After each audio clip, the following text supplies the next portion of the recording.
Hello guys, welcome back. இன்றைக்கி நம்ம take okay பிஎல்எஃப்எஃப் தான் பார்க்க போகிறோம். Boss lover servant. Last part வந்து நான் இதோட கம்ப்ளீட் பண்ணியிருந்தேன். அப்படின்னா நம்ம டே வந்து ஜேகே கிட்ட அவருடைய லைஃப்பில் நடந்த ஒரு முக்கியமான இன்சிடெண்ட்டை வந்து சொல்லியிருப்பார். என்னோடய பிரதர் ஆரம், எனக்கு முன்னாடி அவன் தான் வந்து இந்த மாஃபியா பிஸ்னஸை அவன் ரன் பண்ணிகிட்டு இருந்தான். அவன் வந்து ஒன் சைடடாக வந்து ஜின்னை லவ் பண்ணான். கொஞ்ச நாளில் வந்து 2 பேருமே லவ் பண்ண ஆரம்பித்தாங்க. ஒரு கட்டத்தில் என் அண்ணன் வந்து அந்த ஜின்னை லவ் பண்ணி வீட்டுக்கே கூட்டிகிட்டு வந்தான். எங்களோட லைஃப் வந்து ரொம்ப ரொம்ப ஹாப்பியாக போயிட்டு இருந்துச்சு. ஆனால் ஒரு ஆக்சிடெண்ட் வரைக்கும். ஏன்னா எங்கள் அண்ணனும் ஜின்னும் வந்து ஒன்றா காரில் ட்ராவல் பண்ணி போகும்போது அந்த கார் பிரேக் டவுன் ஆகி ஒரு ஃபயர் ஆக்சிடெண்ட் நடந்து உள்ளே அவங்க கருகி இறந்துட்டாங்க அப்படின்ட்டு ஒரு நியூஸ் எனக்கு வந்துச்சு. நான் அங்கே போகும்போது அவங்களோட பாடி கூட எனக்கு கிடைக்கல அப்படின்ட்டு நம்ம டே வந்து எல்லாத்தையுமே சொல்லியிருப்பார். சொன்னது மட்டும் இல்லாமல் எனக்கு வந்து நான் யார் மேலேயும் அட்ராக்ட் ஆகலை, எனக்கு யார் மேலேயும் ஒரு சின்ன இன்ட்ரெஸ்ட் கூட வந்தது கிடையாது உன்னை பார்க்குறதுக்கு முன்னாடி வரைக்கும். ஆனால் எனக்கு உன்னை ரொம்ப பிடிச்சிருக்குடா, நீ என் லைஃப் லாங் என் கூட இருக்கணும்னு நான் ஆசைப்பட்றேன்ட்டு இந்த விஷயத்தை எல்லாம் சொல்லி ஒரு சின்ன லவ் ப்ரப்போசல் அங்கே போட்டுட்டு நீ யோசிச்சு பதில் சொல்லு, நான் ஒன்று ஃபோர்ஸ் பண்ண மாட்டேன் அப்படின்ட்டு நம்ம டே அங்கேருந்து போயிருப்பார். ஸோ நம்ம டே அங்கேருந்து போனதுக்கப்புறமேட்டு தான் நம்ம ஜேகேவே வந்து ரியலைஸ் பண்ணுறாரு, ஆக்சுவலாக நம்ம ஜின் வந்து நம்ம ஜேகேவோட பிரதர். ஸோ இதை வந்து இப்போயே கால்குலேட் பண்ணுறாரு. அப்போது என்னுடைய அண்ணன் உன்னுடைய அண்ணனை மேரேஜ் பண்ணியிருக்கானா, அப்போது என் பொண்ணு ஜியா அப்படின்னு சொல்லி நம்ம ஜேகேக்கு ஒரு மாதிரி பயங்கரமான குழப்பமே வருது. என்ன ஒன்றுமே புரியலையே அப்படின்னு சொல்லிட்டு அப்படியே யோசிச்சுட்டே அங்கேயே அப்படியே உட்காந்துட்ருக்காரு. இதோடு தான் அந்த பார்ட் வந்து கம்ப்ளீட் பண்ணியிருந்தேன். சரி, ஓகே, வாங்க இந்த பாட்டில் நடக்குது அப்படின்னு பார்க்கலாம். இந்த பாட்டோட ஸ்டார்டிங்கில் நம்ம ஜேகேவை தான் காட்டுறாங்க. ஸோ நம்ம டே சொன்ன விஷயம் எல்லாத்தையுமே வந்து அவர் யோசித்து பார்க்குறாரு. ஸோ உண்மையிலேயே அன்றைக்கி நைட் என்ன நடந்திருக்கும் அப்படின்றத நம்ம ஜேகேவோட பாயிண்ட் ஆஃப் வியூவில் வந்து காட்டுறாங்க. ஆக்சுவலாக வந்து நம்ம ஆரம் என்ன பண்ணியிருப்போன்னா, நம்ம ஜின்னை வந்து ஹாஸ்பிட்டல் கூப்பிட்டு வந்திருப்பான் ஒரு செக்கப்புக்காக. ஸோ அதாவது அப்போ வந்து நம்ம ஆரமுக்கும் ஜின்னுக்கும் வந்து ஒரு பேபி பிறக்கிறதா இருக்கும். ஸோ அதுக்காக நம்ம ஆரம் என்ன பண்ணியிருப்பாருன்னா, ஒரு மிட் நைட் ஒரு 12:30 இருக்கும். அந்த டைமுக்கு நம்ம ஜின் வந்து உடம்புலாம் ஒரு மாதிரி இருக்குது, நம்ம டாக்டரை போய் ஒரு தடவை கன்சல்ட் பண்ணிட்டு வந்துடலாம் அப்படின்னு சொல்லியிருப்பாரு. அதுக்காக நம்ம டேக்கிட்ட கூட சொல்லியிருக்க மாட்டாங்க, ஏன்னா அவன் தூங்கிட்டு இருக்கான் அப்படின்னு சொல்லிட்டு நம்ம ஆரம் ஜின்னை கூட்டிகிட்டு அவர் ஓனாக ட்ரைவ் பண்ணி அவங்க 2 பேரும் மட்டும் அவங்க வீட்டிலேருந்து அந்த ஹாஸ்பிட்டலுக்கு வந்துட்டு இருப்பாங்க. ஸோ வர வழியிலே நம்ம ஜின்னு என்ன பண்ணியிருப்பாருன்னா, நம்ம ஜேகேக்கு கால் பண்ணியிருப்பார். கால் பண்ணி இந்த மாதிரி எனக்கு என்னன்னு தெரில, உடம்பு சரியில்லை, நான் ஆரம் கூட ஹாஸ்பிட்டல் போயிட்டுருக்கேன், எனக்கு ஒரு மாதிரி பதட்டமாகவே இருக்குது, பயமாகவே இருக்குது, நீ என் கூட இருந்தால் எனக்கு கொஞ்சம் யூஸ்ஃபுல்லாக இருக்கும், வரையா ஜேகே அப்படின்னு கேட்க, என்னடா நீ எப்படி சொல்கிற, நான் கண்டிப்பாக வரேன், நீ எந்த ஹாஸ்பிட்டல் வரேன்னு சொல்லி எல்லா டீட்டெயில்ஸும் கேட்டுட்டு அவர் என்ன பண்ணுறாருனா, நம்ம ஜேகே வந்து அங்கே அந்த காலை கட் பண்ணிட்டு வீட்டிலேருந்து அவர் கிளம்பி வந்துட்டுருக்காரு. ஆக்சுவலாக வந்து நம்ம ஜேகேவும் ஜின்னுக்கும் வந்து பேரண்ட்ஸ் கிடையாது. ஜேகேவோட அங்கிள் தான் இவங்க 2 பேரையுமே வந்து எடுத்து வளர்த்துருப்பாரு. ஆனால் ஜின் வந்து இப்படி லவ் பண்ணி ஓடி போய் கல்யாணம் பண்ணிக்கிட்டான் அப்படின்றது வந்து அந்த அங்கிளுக்கு பிடிக்கல. ஸோ ஜின் பேச்சையே அவர் எடுக்கிறது இல்லை. ஆனால் ஜேகேக்கு என்ன இருந்தாலும் பிரதர் இல்லையா, அதாவது ஜின் வந்து லவ் பண்ணுறான் அப்படின்ற விஷயம் எல்லாமே வந்து நம்ம ஜேகேக்கு நல்லாவே தெரியும். அவனோட லைஃப் அவன் வாழணும், அவனுக்கு எது பிடிச்சிருக்கோ அதை பண்ணட்டும்னு சொல்லிட்டு நம்ம ஜேகேவே வந்து ஜின்னுக்கு வந்து ஹெல்ப் பண்ணி நம்ம ஜின்னை இந்த வீட்டிலேருந்து போக வச்சு மேரேஜ்லாம் பண்ணி வச்சுருப்பாரு. ஆனால் என்னதான் வந்து நம்ம அங்கிள் வந்து கொஞ்சம் நம்மக்கிட்ட இந்த விஷயத்தில் முரண்தனமாக நடந்துக்கிட்டாலும் சின்ன வயசுலேருந்து நம்மளை எடுத்து வளர்த்துக்கிட்டாரு. அதனால் நான் அங்கிள் கூட இருக்கிறது தான் சரி, நீ போய் உன் லைஃப்பை என்ஜாய் பண்ணு, கரெக்டான டைம் வரும்போது நான் வரேன் அப்படின்ட்டு நம்ம ஜேகே சொல்லியிருப்பாரு. ஸோ ஜேகேவை வந்து நம்ம ஆரம் கூட பார்த்தது கிடையாது. ஜின்க்கு ஒரு பிரதர் ஜேகே இருக்கான் அப்படின்றது வந்து நம்ம ஆரம்க்கு நல்லாவே தெரியும். ஸோ நம்ம ஜின்னுடைய பர்சனல் லைஃப்பில் இருக்கிற விஷயத்துலலாம் நம்ம ஆரம் வந்து அவ்வளோ இன்டர்ஃபியர் ஆக மாட்டார். ஜின்னா அதை வாயத்திறந்து சொல்கிற வரைக்கும் இவங்களோட லைஃப்லாம் நல்லா தான் போயிட்டுருக்கும். ஜின்னும் வந்து அப்பப்போ நம்ம ஜேகேக்கு கால் பண்ணி பேசுவார், நம்ம ஜேகேவும் வந்து கால் பண்ணி பேசியிருக்காரு. ஸோ இவங்க வந்து இப்படி ஸ்மூத்தாக தான் நடந்திருக்காங்களே தவிர நேராக மீட் பண்ணிக்கிட்டது ஸோ அதெல்லாம் கிடையாது. இந்த மாதிரி டைமில் தான் நம்ம ஜின் கால் பண்ணி கூப்பிடுவோம். நம்ம ஜேகே வந்து அங்கேருந்து அந்த ஹாஸ்பிட்டலுக்கு அவர் வந்துட்டுருப்பார். ஆனால் நம்ம ஜின் கால் பண்ணி சொன்ன டைமுக்கு பார்த்தா அவன் எப்போயும் இங்கே வந்திருக்கணுமே, ஏன் இங்கே வரல அப்படின்னு சொல்லிட்டு நம்ம ஜின்னுக்கு நம்ம ஜேகே வந்து ரிட்டன் கால் பேக் பண்ணுறாரு. ஆனால் கால் வந்து ரீச் ஆகலை. இதுவே நம்ம ஜேகேக்கு வந்து ஒரு மாதிரி பயமாயிடுது, என்னது இது இங்கே தானே வரேன்னு சொன்னான் ஆனால் இன்னும் வரவே இல்லையே, எனக்கு ஒரு மாதிரி பயமாக இருக்கே அப்படின்னு சொல்லிட்டு திருப்பி கால் பண்ணிகிட்டே இருக்காரு. சரி, ஓகே, இங்கேருந்து கொஞ்சம் தூரம் தானே அவனோட வீடு, அதுவும் இல்லாமல் ஒரே ரோடு தான், நம்ம இதே வழியாக போகலாம் அப்படின்னு சொல்லிட்டு நம்ம ஜேகே என்ன பண்ணுறாருன்னா, அவர் வந்து ஒரு பைக்கில் வந்திருப்பார். ஸோ அவரோட பைக்கை ட்ரைவ் பண்ணிக்கிட்டு அந்த ரோட் வழியாகவே, அதாவது ஒரு 4 to 5 கிலோமீட்டர்ஸ் தான் இங்கே அந்த ஹாஸ்பிட்டல் வந்து நம்ம ஆரமோட வீட்டுக்கும் டிஸ்டன்ஸு.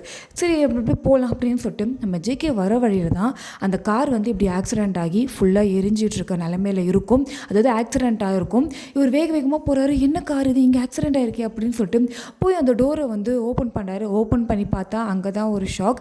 நம்ம ஜேகேவோட பிரதர் ஜின்னும் நம்ம டேயோட பிரதர் ஆரமும் தான் இருக்காங்க. பயங்கரமாக அடிபட்டிருக்கு, ரொம்பவே வந்து பயங்கரமாக அடிபட்டிருக்கு. ஆனால் இதில் என்ன பிரச்சனை அப்படின்னா, நம்ம ஜின்னை வந்து ஃபர்ஸ்ட் அவர் வந்து வெளியில் தூக்கிட்டு வந்துடுறாரு. நம்ம ஆரம்பை தூக்கலாம் அப்படின்ட்டு போகும்போது தான் நம்ம ஆரம் ஏற்கனவே இறந்துட்டாரு அப்படின்ற விஷயம் நம்ம ஜேகேக்கு தெரியுது. ரொம்ப பயங்கரமாக ஃபீல் பண்ணுறாரு. நம்ம ஜின்னுக்கு வந்து உயிர் இருக்குது, ஸோ அதில் அவர் வந்து சந்தோஷப்பட்டாலும் ஆரம் இறந்துட்டதை வந்து நம்ம ஜின்கிட்ட எப்படி சொல்கிறது அப்படின்ற ஒரு இது இருக்குது. அப்படியே என்ன பண்ணுறாருன்னா, நம்ம ஆரமை இழுக்க ட்ரை பண்ணுறாரு.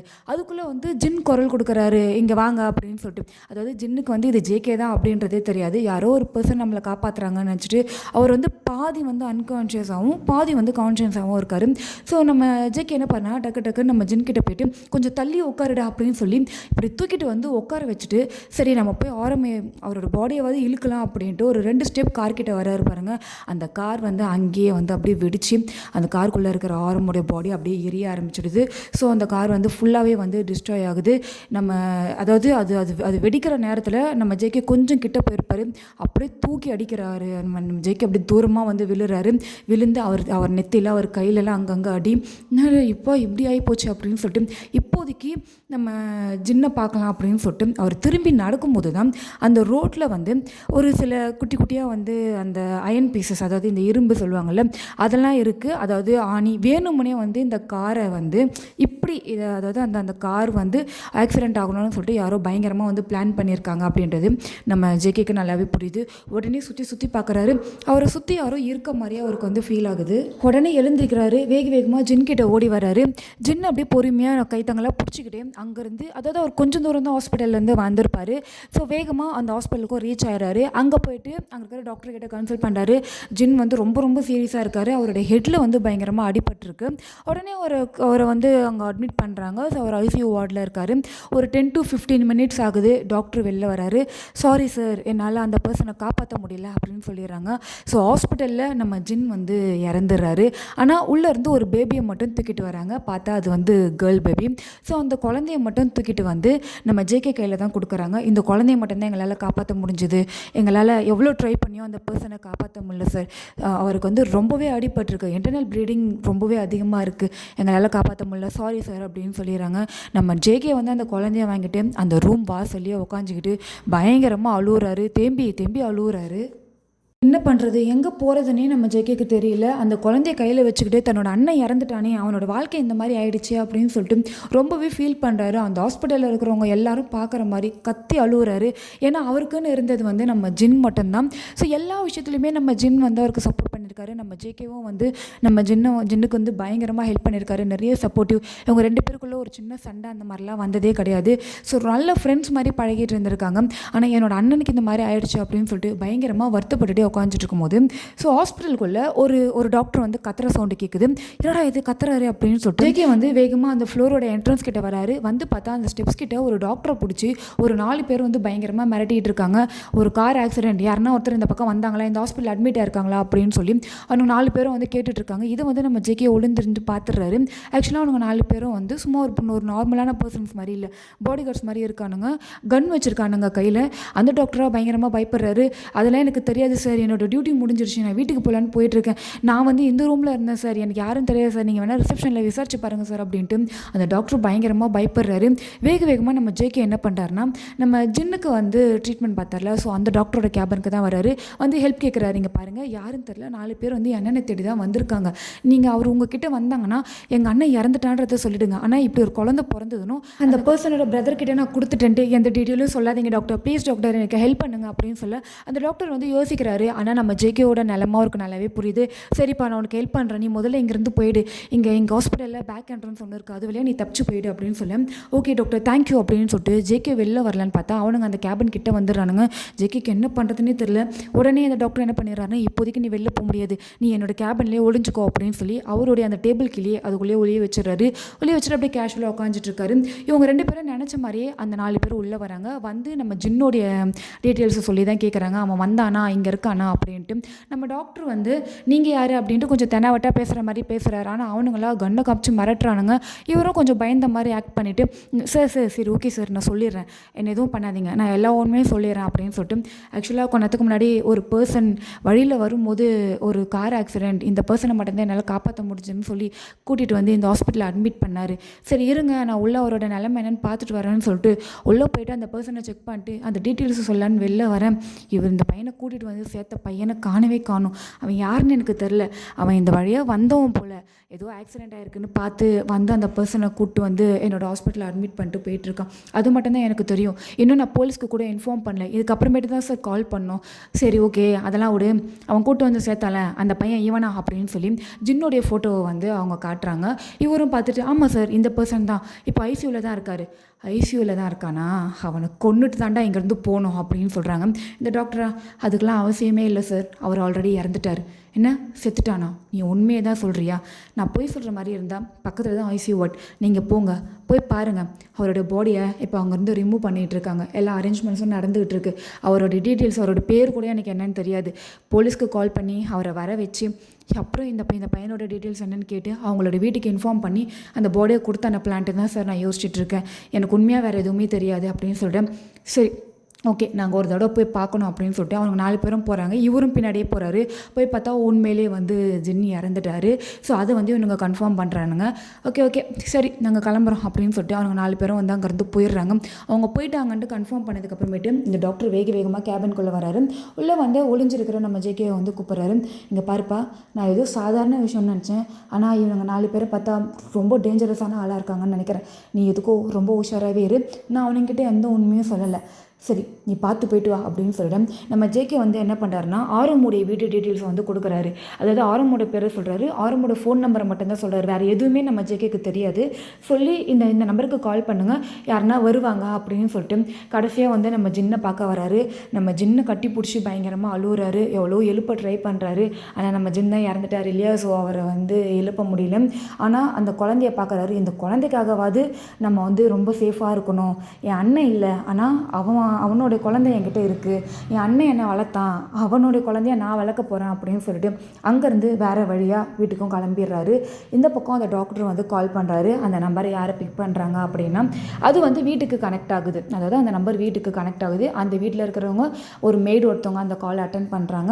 அட்டன் பண்ணோன்னே இந்த மாதிரி நாங்கள் ஹாஸ்பிட்டல்லேருந்து கால் பண்ணுறோம், ஒரு எமர்ஜென்சி, வீட்டில் யாருன்னா இருக்காங்களான்னு கேட்க அந்த மெய்டு என்ன பண்ணுறாங்கன்னா நம்ம டேவோடைய ரூமுக்கு காலை கனெக்ட் பண்ணுறாங்க. டே அட்டன் பண்ணுறாரு. அவர் நார்மலாக தூங்கி ஏன் அட்டன் பண்ணுறாரு சொல்லுங்கள் அப்படின்ட்டு. சார் இந்த மாதிரி நாங்கள் இந்த ஹாஸ்பிட்டலேருந்து கால் பண்ணுறோம், உங்களுக்கு தெரிஞ்சவங்க ஒருத்தவங்க இங்கே ரொம்ப சீரியஸாக இருக்காங்க, கொஞ்சம் வாங்கன்னு சொல்ல இவருக்கா பயங்கரமாக பயமாடுது. யாராவது சரி என்ன பைத்தியக்காரன் அவனோ ஒருத்தன் கால் பண்ணுறான் அப்படின்ட்டு வேகமாக ஆரம்புடைய ரூமுக்கு போகிறாரு. சரி அண்ணங்கிட்ட சொல்லலாம் அப்படின்ட்டு.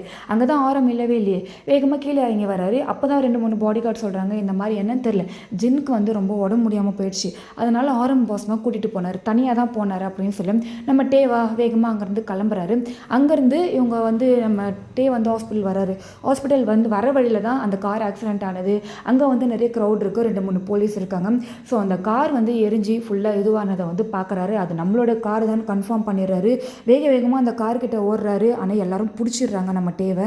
என்னை விடுங்க சார், இது என்னோட கார் தான், சரி அண்ணனுக்கு என்ன சார் ஆச்சு அப்படின்னு சொல்லி கேட்க சார் எங்களை மன்னிச்சிருங்க, சொல்லக்கூடாது தான், இருந்தாலும் உங்ககிட்ட இன்ஃபார்ம் பண்ணணும், உங்களோட பிரதர்னு சொல்கிறீங்களே, காரில் இருந்தவங்க இறந்துட்டாங்க சார், அவங்களோட பாடி கூட எங்களுக்கு கிடைக்கல, அந்த காரில் எத்தனை பேர் ட்ராவல் பண்ணாங்கன்றதை நீங்கள் சொன்னால் தான் சார் என்னால் அதை ரிப்போர்ட்டே பண்ண முடியும், சாரி சார், ஆனால் அவங்க காரில் இருந்தவங்க யாருமே உயிரோடு இல்லை அப்படின்னு சொல்லிட்டு இவருக்கு ரொம்பவே வந்து கஷ்டமாயிடுது. என்னடா இது இந்த மாதிரி ஆயிடுச்சு அப்படின்னு சொல்லிட்டு. ஆனால் ஹாஸ்பிட்டல்லேருந்து நம்மளுக்கு கால் வந்தது அப்படின்னு சொல்லிட்டு நம்மகிட்டே என்ன பண்ணுறாருன்னா வேகமாக வந்து இங்கே வந்து ஒரு பாடி கார்டு பார்த்துக்கோங்க அப்படின்னு சொல்லிட்டு அவருக்கு என்னென்னா ஒரு வேளை நம்ம அண்ணனை யாருன்னா காப்பாற்றி அந்த ஹாஸ்பிட்டலில் சேர்த்துருப்பாங்களோ அப்படின்ற ஒரு சின்ன ஆசை. அதனால் வேகமாக அவர் என்ன பண்ணுறாருன்னா ஹாஸ்பிட்டலுக்கு போகிறாரு. அங்கே போய் பார்த்தா நம்ம ஜின்னோடைய பாடியை வந்து இவங்ககிட்ட ஹேண்ட் ஓவர் பண்ணுறாங்க. ஜின்னோடைய பாடி எதுனா அப்போது காரில் இருக்கிறது என் அண்ணன் தானா அப்படின்னு சொல்லிட்டு அந்த ஹாஸ்பிட்டல்லே உட்காந்து பயங்கரமாக அழுகுறாரு. அந்த டாக்டர் என்ன பண்ணுறாருன்னா சரி இப்போ குழந்தை இருக்குன்ற விஷயத்த சொல்லலாம் அப்படின்ட்டு வராரு. அந்த நேரம் பார்த்து இன்னொரு பாடி கார்டு என்ன பண்ணுறாருன்னா ஆரம்பியும் ஜின்னையும் வந்து பிளான் பண்ணி யாரோ வந்து கொண்டு இருக்காங்க அப்படின்ட்டு அவன் வந்து ஒரு விஷயத்த சொல்கிறான். இதை கேட்குற நம்ம டேவா எவனையும் விட மாட்டான்டா, எல்லாரையும் கொல்லுவான்டா அப்படின்ட்டு இவனும் வந்து கொலை பண்ணுற மாதிரியே பேசுகிறான். இதை கேட்ட உடனே இவனுங்களுக்கு நடுவில் அந்த குழந்தை இந்த மாதிரி கஷ்டத்தோடு வாழக்கூடாது, எடுத்துகிட்டு போனவன் ரொம்ப நல்லவனாக தெரியுறான், அவனாவது பார்த்துக்கிட்டோம் இருக்கட்டும் அப்படின்னு சொல்லிட்டு அந்த டாக்டர் வந்து ஒரு குழந்தை ஒன்று உயிரோடு இருக்குது அப்படின்ற விஷயத்த நம்ம டேக்கிட்ட சொல்லியிருக்க மாட்டார். ஸோ ஜின்னுடைய பாடியை இவங்க வந்து எல்லா இதுவும் முடிச்சு எடுத்துகிட்டு வந்துடுறாரு. காரில் நம்ம ஆரம்புடைய சாம்பல் மட்டும்தான் மிஞ்சிருக்கு. அதை வந்து போலீஸ் வந்து கலெக்ட் பண்ணி கொடுக்குறாங்க. வேறு எதுவுமே நம்ம எதுவும் கிடைக்கல. நம்ம டேக்கு ரொம்பவே கஷ்டமாயிடுது. 2 பேரையும் முறைப்படி என்னென்ன பண்ணணுமோ எல்லாத்தையுமே பண்ணிடுறாரு. பண்ணிட்டு வீட்டில் கொஞ்சம் பயங்கரமாக ஃபீல் பண்ணுறாரு, அழுகுறாரு. எனக்குன்னு இருந்தவன் போயிட்டானே, யார் இதுக்கு காரணம் அப்படின்ற மாதிரி பயங்கரமாக அழுகுறாரு. அப்போ தான் நம்ம கிம் வந்து டேக்கிட்ட வந்து ஒரு சில விஷயத்த ஷேர் பண்ணுறாரு. அதாவது உங்கள் அண்ணன் வந்து சின்ன சின்ன பிஸ்னஸ்லாம் பண்ணல, அவன் வந்து ஒரு மாஃபியா பிஸ்னஸில் இருக்கான். ஸோ யார் என்ன பண்ணியிருப்பாங்க இது என்னாலேயே கூட ரெகனைஸ் பண்ண முடியல.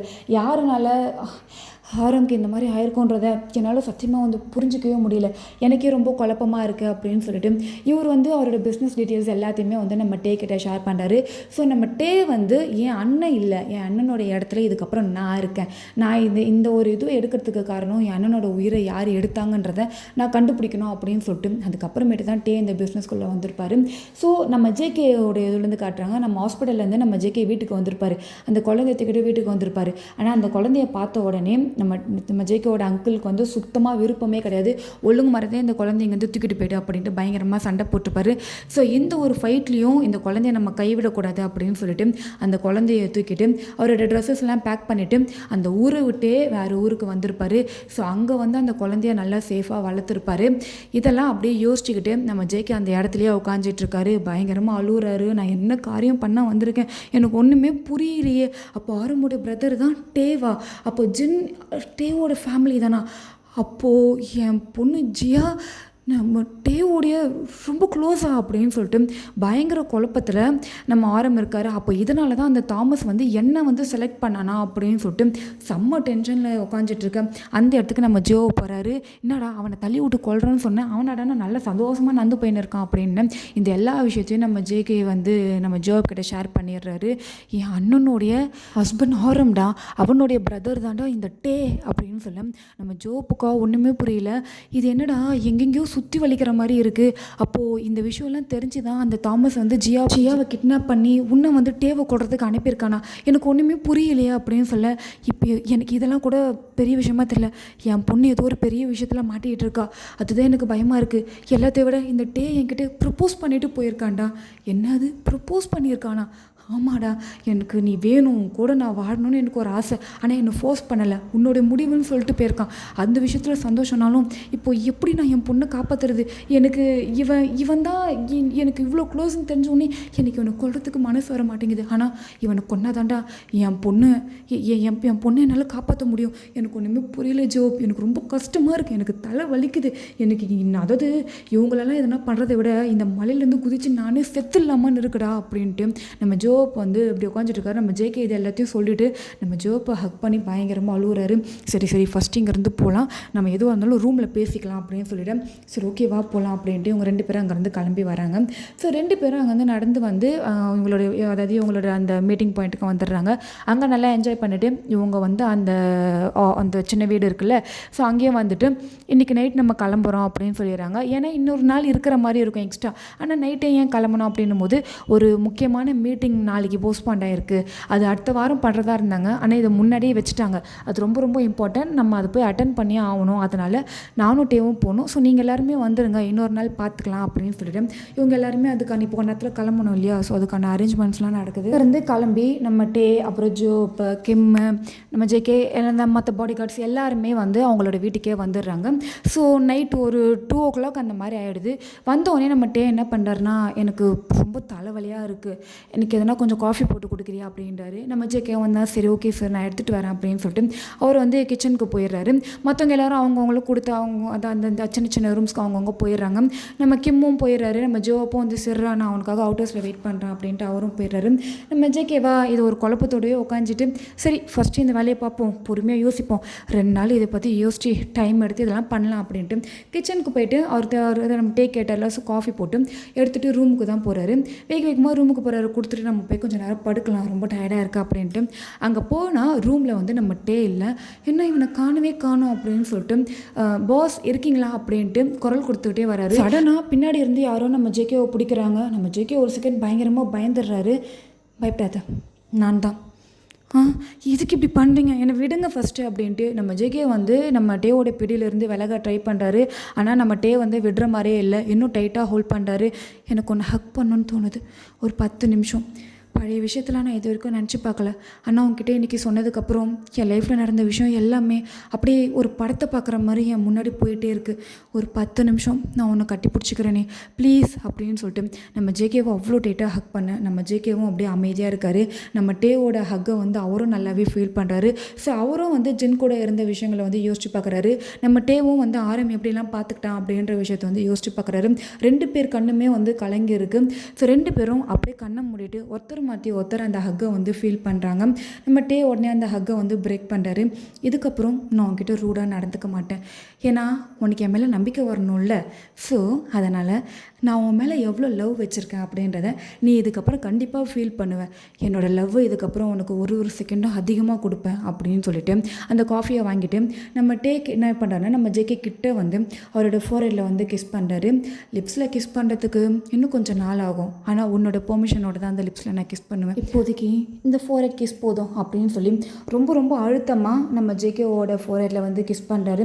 நம்ம ஜேகேவா விட்டால் போதும்டா சாமி அப்படின்ட்டு வேகமாக ஓடிடுறாரு. இவர் பயந்தடிச்சு ஓடுறத நம்ம டே அப்படியே பின்னாடி இருந்து பார்த்துட்டு சிரிச்சுட்டு அந்த காஃபியை குடிச்சிட்டு அப்படியே படுக்கிறதுக்கு அதை பெட்கிட்ட போயிடுறாரு. ஓகே கைஸ், இதோட இந்த பார்ட் வந்து நான் கம்ப்ளீட் பண்ணிடுறேன். நெக்ஸ்ட் பார்ட் வந்து சீக்கிரமாக பார்க்கலாம். தேங்க்யூ ஃபார் வாட்சிங். Tata, bye bye.